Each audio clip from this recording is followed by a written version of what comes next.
Assalamualaikum warahmatullahi wabarakatuh. Ya, kali ini apa kabar Bapak Ibu? Mudah-mudahan Bapak Ibu selalu diberikan kesehatan oleh Allah Subhanahu wa taala. Amin ya rabbal alamin. DPR minta pemerintah prioritaskan guru honorer dalam seleksi P3K.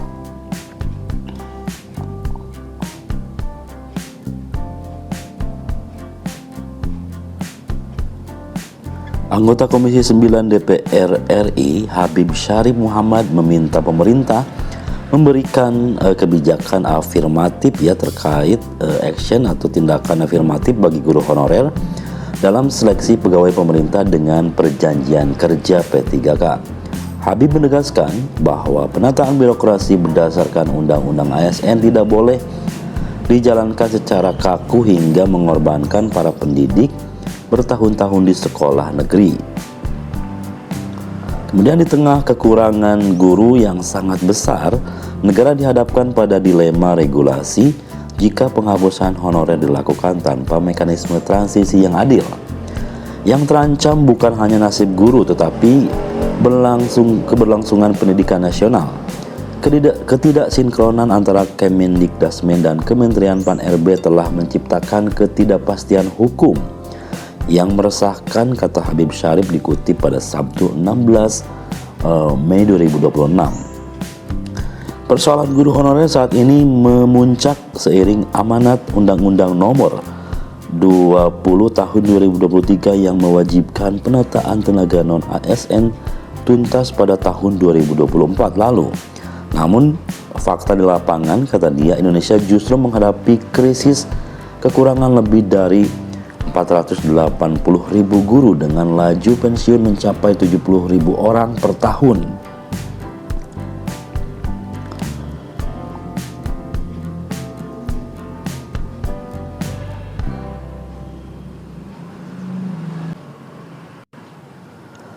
Saat ini tercatat masih ada 237.000 guru non-ASN yang menjadi tulang punggung proses belajar mengajar di sekolah negeri daerah. Habib menilai meminggirkan ratusan ribu guru atas nama legalitas formal bukan hanya kegagalan administratif, melainkan bentuk demanusiawi hukum yang mencederai rasa keadilan. Sehingga aspek kemanusiaan dan keberlangsungan pendidikan harus menjadi prioritas utama atas prosedur birokrasi, ujarnya. Sebagai solusi konkret, legislator PKB itu meminta pemerintah memberikan rekognisi khusus bagi guru yang telah mengabdi minimal 5 hingga 10 tahun. Tidak disamakan dengan lulusan baru dalam proses seleksi. Ia juga mendorong implementasi skema P3K paruh waktu sebagai wadah transisi agar para guru tetap memiliki kepastian status hukum dan tidak dianggap ilegal pasca tenggat waktu penataan. Selain itu, dia meminta pemerintah pusat memberikan jaminan dukungan anggaran yang pasti kepada pemerintah daerah untuk penggajian guru P3K.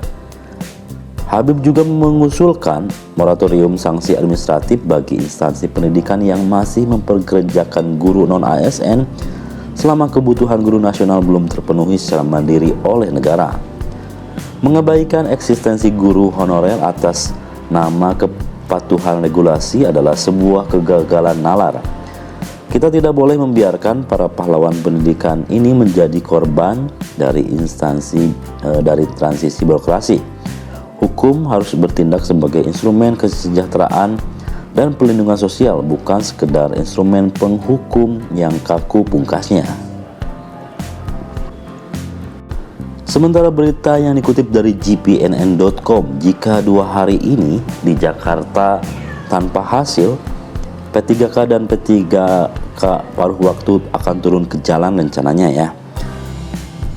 Pimpinan Aliansi Merah Putih AMP, P3K dan paruh waktu dijadwalkan berada di Jakarta selama 2 hari. Ketua Umum Fadlun Abdillah menjelaskan, waktu 2 hari akan dimanfaatkan semaksimal mungkin untuk memperjuangkan nasib P3K dan P3K paruh waktu 2 hari di Jakarta akan kami maksimalkan untuk memperjuangkan nasib P3K paruh waktu dan P3K, kata Ketua Umum AMP Fadlun Abdillah kepada gpnn.com. Kamis 21 Mei 2026 mereka akan bertemu Presiden Prabowo Subianto serta Wapres Gibran Rakabuming Raka.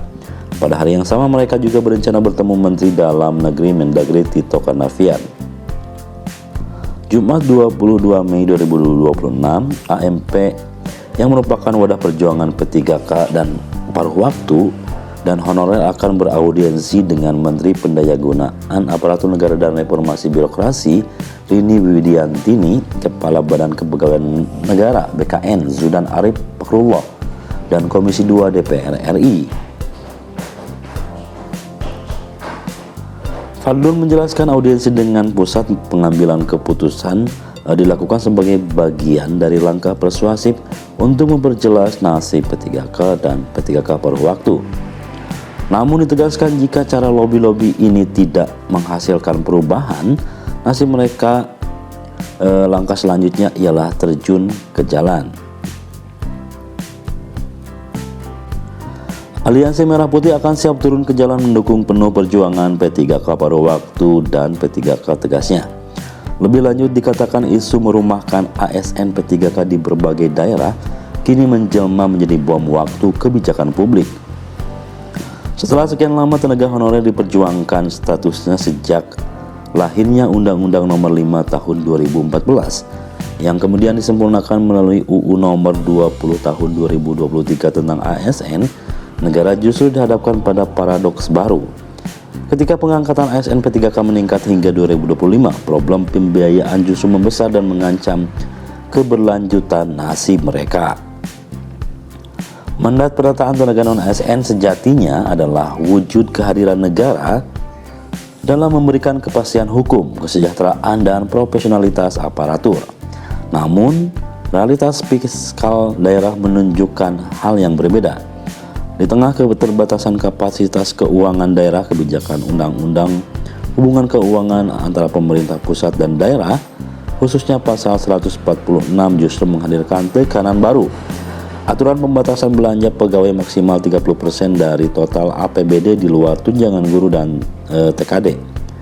Pada prinsipnya memang progresif untuk menjaga agar belanja publik tidak tersedot habis oleh belanja aparatur. Namun persoalannya bukan pada norma, melainkan pada implementasi yang timpang.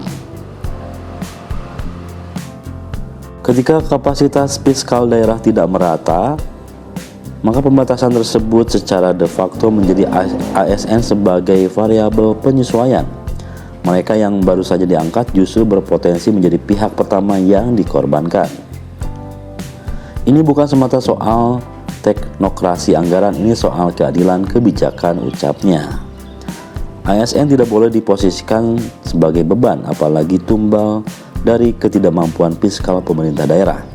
Jika memang harus ada penyesuaian, maka seharusnya dilakukan secara adil terhadap seluruh belanja aparatur baik PNS maupun P3K, bukan diskriminatif terhadap status kepegawaian tertentu.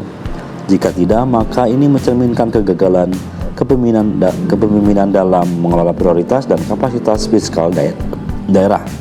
Itulah informasi untuk Bapak Ibu ya, mudah-mudahan ada hasil dari hasil pertemuan di Jakarta nanti. Sekian, assalamualaikum warahmatullahi wabarakatuh.